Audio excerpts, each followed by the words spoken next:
Tiruvallur Periyakuppam railway மேம்பாலம் அருகே internet wire இழுத்ததில் சாலையில் நடந்து சென்ற மூதாட்டி படுகாயமடைந்திருக்கிறார். கூடுதல் விவரங்களை செய்தியாளர் பாலாஜி வழங்கிட கேட்கலாம். பாலாஜி, வணக்கம். விவரங்களை சொல்லலாம். வணக்கம்.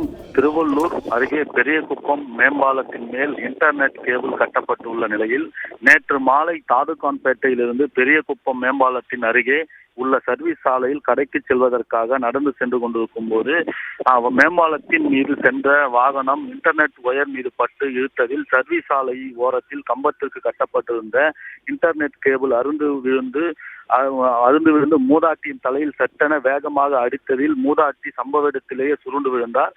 இதை அடுத்து அப்பகுதி மக்கள் அவரை மீட்டு திருவள்ளூர் அரசு மருத்துவமனைக்கு அனுப்பி வைக்கப்பட்ட நிலையில் தலையில் எலும்பு உடைந்து தையல் போடப்பட்ட நிலையில் சுய நினைவின்றி இருக்கும் மூதாட்டியை சென்னை அரசு மருத்துவமனைக்கு அனுப்பி வைத்து சிகிச்சை அளிக்கப்பட்டு வருகிறது. மேலும் சென்னை திருப்பதி நெடுஞ்சாலையின் குறுக்கேயும் சாலை ஓரங்களிலும் முறையாக பராமரிப்பு இல்லாமல் இது போன்ற இன்டர்நெட் கேபிள்கள் அமைக்கப்பட்டுள்ளதாகவும் பொதுமக்கள் குற்றம் சாட்டுகின்றனர். இன்டர்நெட் ஒயர் அருந்து சுயநினைவின்றி சென்னை மருத்துவமனையில் அனுமதிக்கப்பட்டுள்ள மூதாட்டி சம்பவம் குறித்து அப்பகுதியில் சோகத்தை ஏற்படுத்தியுள்ளது. பிளே ஸ்டோர் மற்றும் ஆப் ஸ்டோரில் இருந்து பாலிமர் செயலியை QR கோடு மூலம் பதிவிறக்கம் செய்யுங்கள். செய்திகளை உடனுக்குடன் பெறுங்கள்.